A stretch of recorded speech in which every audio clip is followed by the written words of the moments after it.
Hello, I'm Judy Stiles. Thank you for joining us this week on Newsmakers. Our focus this week is Jefferson City, the Missouri General Assembly, and joining me, Bill White, Missouri State Senator. Thank you for being here today. Well, thank you for inviting me to stop by. And I appreciate you coming. It's summertime, and I guess I could say an very unusual session is over. Kind of your thoughts when people say, well, looking back at this last session, what is your general feeling about it? Well, it was a very unusual session. That's a good way to describe it. We had a 5-6 week out right in the middle of it, which really affected what we were doing. We were having a very effective session. We were getting a lot of legislation moving through. What it forced us to do with coming back with about 3-4 weeks at the very end, we weren't able to pass lots of bills. So we did the thing that we do a little bit anyway, but we took fewer bills and made them bigger. You have a bill that deals with utilities that has a pretty broad title. It's easier to get one bill with lots of parts through than it is because each bill that goes through takes a procedural amount of time. And we just didn't have the time to do it, so we ended up compiling quite a few bills that would have gone through individually into one larger omnibus kind of bill. And so we got a lot done, actually. It's pretty impressive, the number of, I think I have 7-8 pieces of legislation. 2 of them are my own bill, and the others are in other people's bills that are on the governor's desk waiting to be signed. Well, I know when we met back in January looking at the start of the session, there were a lot of things you were looking forward to, and you had some specific items you were trying to get through the session. Talk about some of those. Well, the big one we had is I've worked on for a couple of years the tort reform on punitive damages. It was a very difficult task in a way. It's been our major tort bill probably for the last several years, and we were able to get that through. Lots of meetings. The Senate likes to, kind of by tradition, you wait until you get to the filibuster and then you stay up all night and go back and forth and back and forth. And I've always taken the opinion that the best decisions aren't made when you've been asleep or awake for 30-some hours. So I did that a little differently. I worked a lot of time. We had a lot of meetings before it ever got to the floor. And actually, we did most of our final negotiation while there was another tort bill up on the floor. And so my bill actually wasn't out there on the floor for probably 5-6 hours at the most before we passed it. It was kind of, some people were like, well, you kind of snuck it through, but we didn't sneak it through at all. I mean, it went through with, everybody got their chance to talk and vote, and we just had it worked out very well. And one of the things I do, especially with our tort kind of bills, it has to be fair. And the concern that punitive damages where, in a private lawsuit, if you do something that's really bad, intentional, it goes beyond just compensating the victim for their injury. Punitive damages are designed to punish and deter. It's almost like quasi-criminal. You've done something so bad and so disregarding people's safety or intentional even. Right. So if you have a case like that, you can still file it under this bill. If you have a case with evidence, this bill, my changes don't do anything to stop it. What we really were addressing was a lot of the frivolous cases. The big thing is we don't allow people to file their punitive damage claim when they first file the case. We want them to go through, they have to get discovery and actually have some evidence that indeed points to where you can go to a jury and say, hey, there's a reason for punitive damages. So that's kind of the fundamental tone of it, and I think it's a very fair bill. Great. Now, is that at the governor's desk? That's at the governor's desk. I think he'll be signing that in the next couple of days. Right.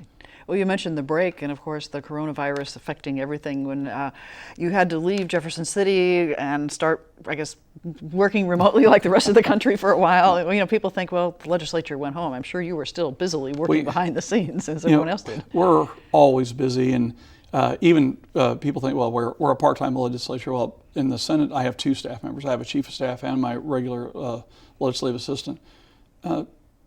They work over 40 hours a week, really. I mean, we deal with, especially with the COVID centers, we were dealing with unemployment, helping people try to work through the system that was overloaded because we were having hundreds of thousands of people filing at one time.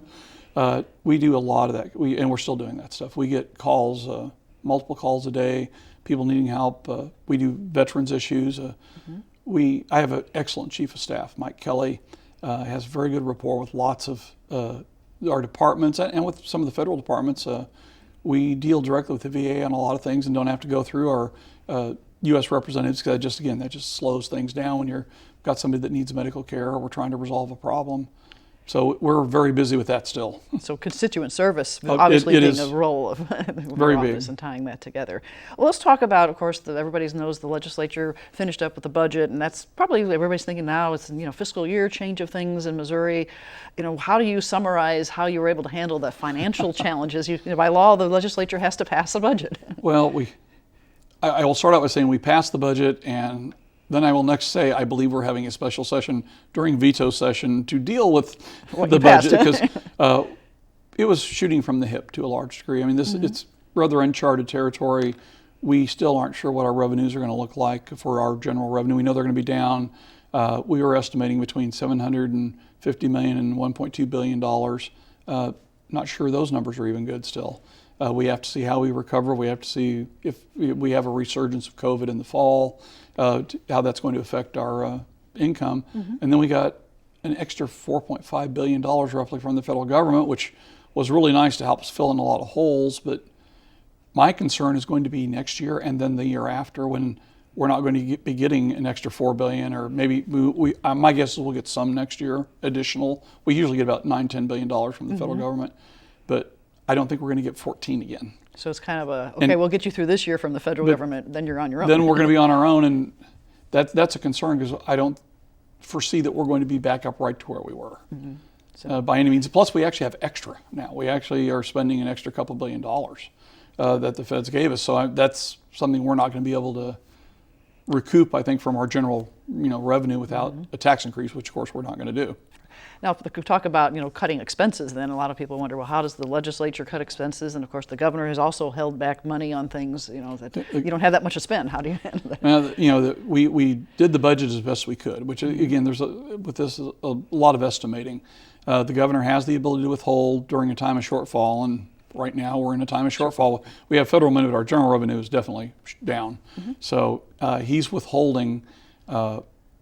We will come back. We always do. The first thing we do at the beginning of the next session is a supplemental budget, and that's a normal thing we do because there's expenses that come up, things we need to deal with on a budgetary basis. Just on a normal year. On a normal year. So we're going to probably do the special. I'm guessing around veto session in September to readdress some of those issues, and then kind of like supplement number one, and then I'm assuming we'll do another supplement right off the bat, and when we get to next session next January. And of course, I know when we're in a university studio right now, people are wondering about higher education cuts. Those things are also being withheld right now. They're being withheld. Unfortunately, higher ed is the easiest, almost one of the easiest things to withhold, I'm afraid, for governors. Whether doesn't matter what party you are, higher ed always gets beat up on withholds if there's any. The governor feels the need to withhold, and that is unfortunate. I mean, I think we were able to put some extra money in the budget. Initially, the budget we had before COVID hit, we were actually increasing your budget. And then you pretty much stayed even with the federal money we came in, whereas our K through 12 actually got quite a bit more money with the new federal funding that came in, the one-time stuff. But I am sensitive to higher education because it is very important to us. It's important to our state, our economy. Now it's going to be our recovery too. I mean, getting people for the job force. Getting people jobs, and we want to attract jobs that are high-paying jobs. Generally, either you have trade skills or you have degrees in finance and whatever, engineering, nursing. We've had a shift, I think, in our funding and what we're kind of pushing higher ed towards is to more professional type degrees. I don't think you can be a nurse in this state and not be being offered lots and lots of jobs. Before COVID, during COVID, there's a demand for a lot of our specialties. Engineers, I have a degree in history. There aren't a lot of jobs in history. Companies don't hire historians anymore, and that's one of the things we talked about quite a bit in the legislature was trying to get the K through 12 to start focusing kids on you love literature, have that be your minor, but you're not going to get a job unless you want to teach doing English literature or French literature. So that's how we kind of interact, kind of on the side, trying to get K through 12 and the universities to look at it, and we can influence that by where we make funding available, STEM funding, that sort of thing. And this all kind of ties into that economic development, that you hear so much about. Of course, the COVID's kind of taken over that now, but the state is still looking at what can we do as we rebuild the economy. One of the really good programs that we put out there last year that Governor Parson was champion on is people that have been out of school for a while. I think it's 5 years, and you're just example. You say you're on some sort of an assembly line kind of thing, and your next level up requires either certifications or a 2-year degree or a 4-year degree. This is a program that would allow people in the workforce that have been out of school for 5 years to go back, get a loan, a forgivable loan, get their certifications, which is technical. We're doing a lot of certifications, Right. on the degrees, or their degrees, and then if they continue to work in Missouri, then it gets forgiven over a 3-4 year period. That's a way of improving our workforce, helping people rise through the workforce, higher paying jobs, but also it opens up then those entry level positions for people coming out of either school or coming out of university. If we don't have that flow, then you create a bottleneck. It stops the whole thing. So that I thought was one of our really good programs we did last year that we were funding, and I hope we continue to fund it. Continue those type of incentives and so forth. Yep. And of course, we had the record unemployment rates and so forth. People are probably wondering, how are we going to get people back to work? Well, we did on the 16th. The governor's withdrawn all his restrictions, and we still want social distancing and that sort of thing. I'm a big fan of face masks.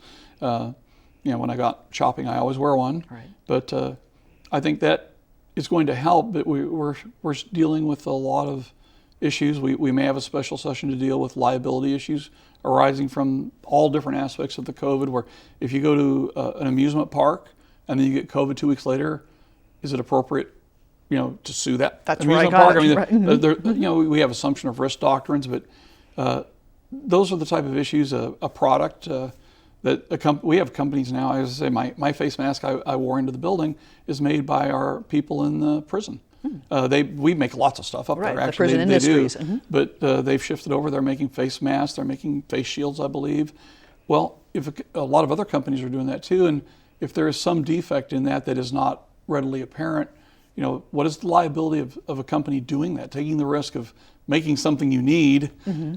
We may address that in a special session also. August, we could hear more and have coming back in special session. I think so. In August, of course, we have the primary, and people are thinking at this point, okay, we're going to be going to the polls, and Missouri's allowing, I guess, mail-in ballots. Yeah, it is a one-time. It's just for this year.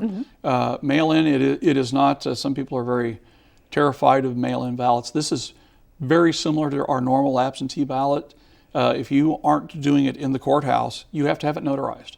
Okay. This is not going to be the deal where the people are driving around with the truck and they're grabbing people off the street and having them vote and putting them in big boxes and having people from out of state drive trucks into the courthouse and unload boxes. It's really like absentee voting. It gets mailed to you. You have to get it notarized. It comes back in the same envelope we've sent it to you, the return envelope we send you. So the concerns that some of the people had when they heard, mail-in voting, I think we did a very good job taking steps to ensure it is not abused. And this will be for this year only? Just for this year. August and November as well then? It expires in December 2020. Okay, so the major elections that we have coming up, right. I noticed that the governor's also decided to put a Medicaid issue on the ballot. The hospitals were the big driver for getting it on there. The governor moved it from November, he assigned it instead of November to August. I believe the chamber just came out supporting that also. The concerns on that a lot of us have are funding again issues. Right now under the way that the Medicaid expansion would work, it's still as it was under the Obama administration. It's a 90-10 cost split for the new people coming on. That's going to be at least another $200 million as probably a low end. I've seen as low as $80 million and as high as 400 or 500 million. So we kind of kick around 200 million, but that's general revenue right now we don't have. We don't have normally.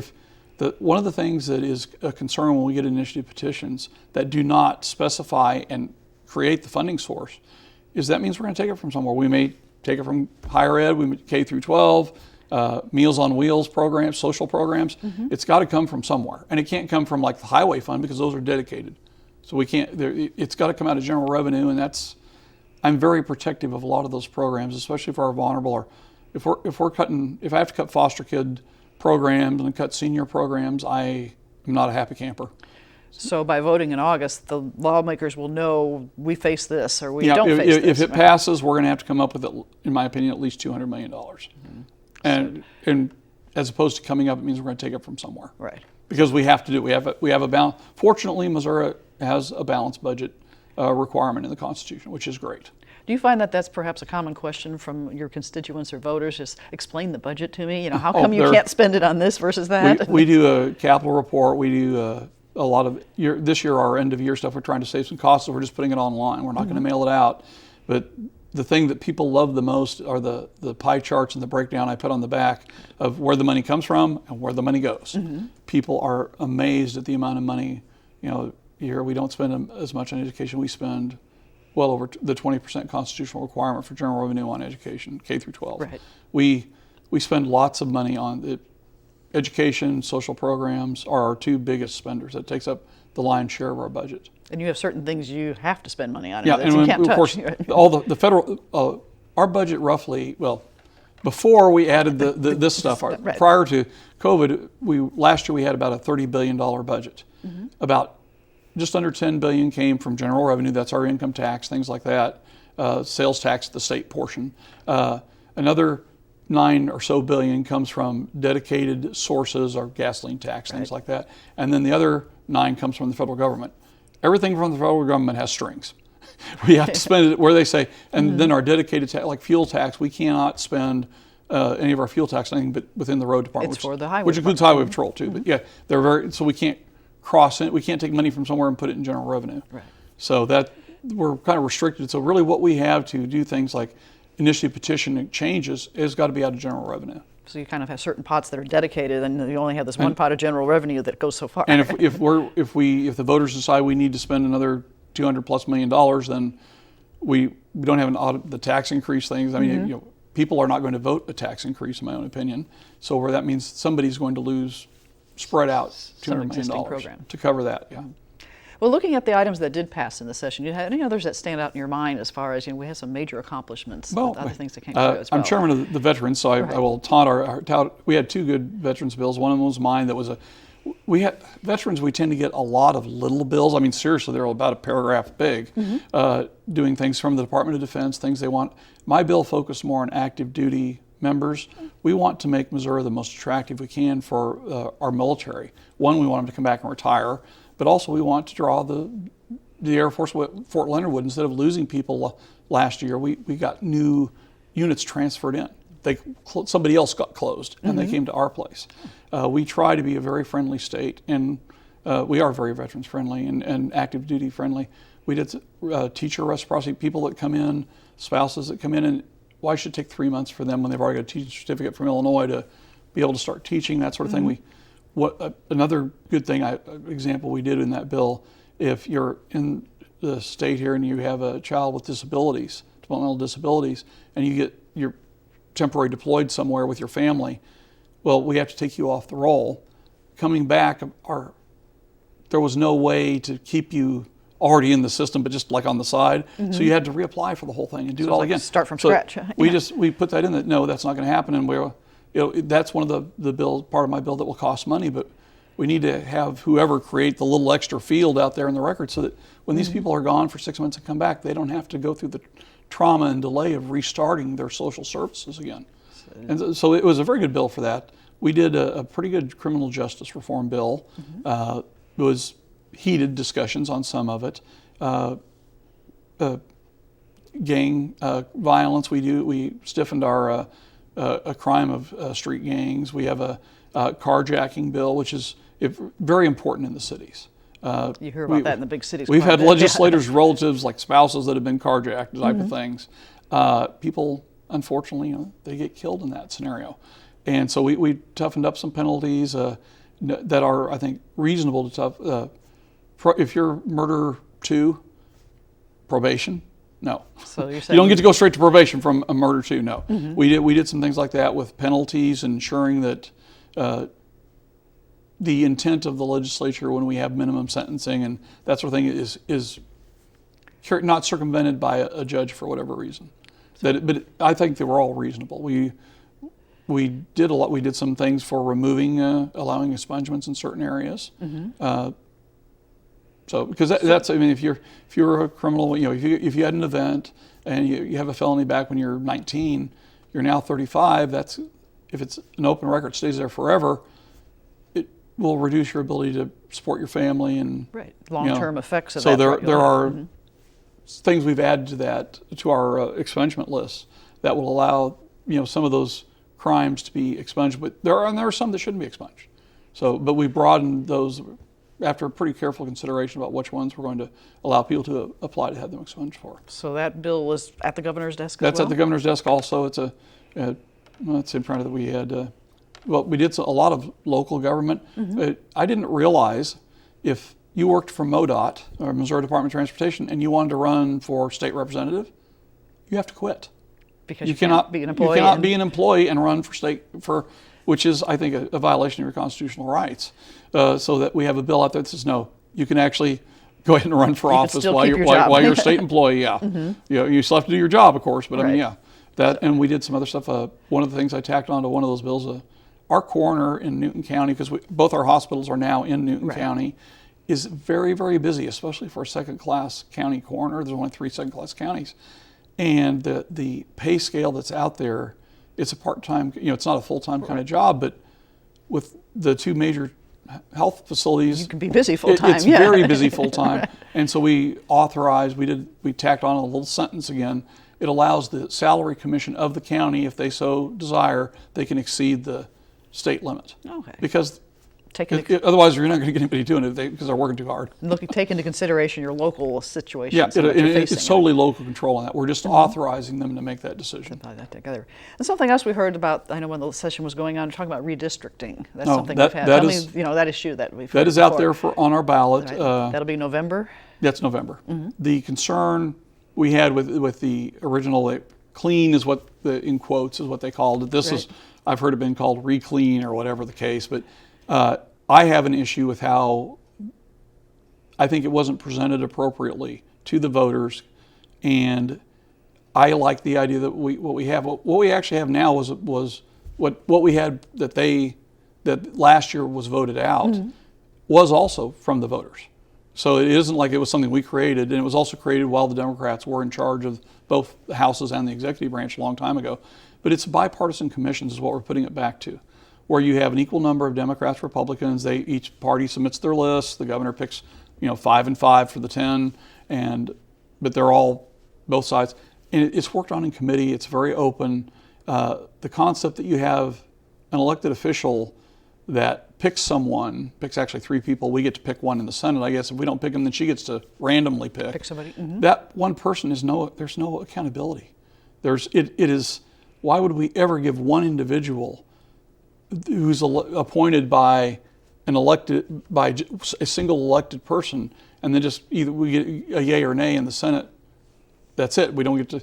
I think it does not lend well to being fair and nonpartisan. Having two equal sides with their own special interests works out pretty well. The Senate map last time did go through the process just fine. Did not go through the courts. The House generally seems to go through the court. Where then if the impartial, the commissions can't decide, then it does end up going to the courts, and the courts deal with it. And that'll be in November. That'll be a November vote. And there's doing away totally with gift bans, which is so there's no gifts at all, which that'll be a November issue. A little awkward, because if you guys actually do have a lobbyist. If you wanted to present me a paper that said, "Gee, Bill, we really like the work you did for us on something," technically that piece of paper has a dollar amount, it's to get a a penny. I've in the past I've been, the legislator of the year for a physicians group, something like that. Now basically what they have to do is they email it to you electronically, and then you can print it out and frame it yourself. There's a limit to where it sometimes seems a little silly. I mean. So a lot of things still to come, and you mentioned going back in August, you have the veto session in September. Yeah. In the meantime, you're still hearing from the constituents. If somebody who's watching, they're in your district, how do they reach you? We have our websites are out there. My cell's out there. Mike Kelly, my chief of staff's cell number's out there. We do more constituent work year-round. Even during session, we do a tremendous amount. That's Mike's primary thing he does when we're in session. He helps me with the legislature, keeping track of everything also, but we do a lot of constituent work. Unemployment, you name it, taxes, license plates. I don't know if you've tried to renew your driver's license or get a new plate. The lines are incredible, and they shut at 3 o'clock. And we're dealing with the Department of Revenue because not everybody's going to be able got to a get supply their and things demand renewed. problem, right? It is. So we interface with that. Our medical marijuana, we're getting a lot of interfacing with the companies and people that got those licenses, because it still isn't really smooth on how this is all going to transpire, and there are things that need to be put in writing. And so there's about any topic you can think of, we do constituent work on. Great. Well, as you mentioned at the beginning, year-round contact. It's not just I'm here for the session and I No, go home. it is tremendously, it's a full-time job. You know, if you do it right, it's totally a full-time job for not only you but your staff. Well, what do you enjoy the most about the job, being a state senator? People will say, well, you obviously are very involved. What do you like about that? What's the positive? I really like it when we do something that helps people. That can be the tort reform bill that I worked on for a couple of years. That that was a good feeling. I'm happy with it because it was fair. Even there's some quotes from the trial attorney people that, well, it does give businesses a disadvantage, but we can still do what we need to do also to protect our people. That is a satisfaction that I get, that we did it and we did it right. On the constituent side, a lot of people just don't know where to turn for help, and they don't think of us for help. We not just with things with the government. There's a lot of things we cannot help with, but we can try. We can hook up resources with people, and when you get somebody that calls up or sends a little note back, and it's so heartwarming that, you know, a seemingly huge problem to them, which it's a big serious problem to them, but it takes us a phone call, and we get somebody, the department calls them back, and we get it worked out. That is just really good. We're able to help people in everyday problems. People don't feel like they're lost in the system. No, you have so many different departments around there. Yeah, I tell people, you know, if you're not sure we can help, call and ask. If you have attorneys involved, there isn't much we can ever do usually, because it's in the legal system and we aren't able to deal with that. But, you know, if you're having a problem with closing on a house, if you're having, you know, anything, healthcare, we do a lot of health insurance issues that we interface, because the Department of Insurance does review things, and we interface through with those departments. One of the best things we can do is we are pretty good at being able to get the departments, especially with this time now where it's harder to get a hold of people, get them to call you back, to know what's going on. If it's going to take them a week, they need to let you know it's going to take a week, and that you aren't just in the bottom of a pile somewhere. So communication being a key. Communications is key, and that often that phone call will take care of the problem. So the people communicating with you communicating with the agencies, really everybody working. And then getting the agency to contact the constituent directly and resolve the problem. Great. Well, I'd like to thank you very much for taking time and sharing with our audience, and I'm sure we'll follow up as the year continues to go along. I'm sure it's an evolving year, that things are continuing to develop in Jefferson City and around the region. It is going to continue to be an interesting session and year. Right. Well, Senator White, thank you very much for being here. My today. pleasure. You're welcome. And I'd like to thank you, the viewers, for joining us this week on Newsmakers. I'm Judy Stiles. Hope you can join me again next week at the same time on this station. We'll see you then.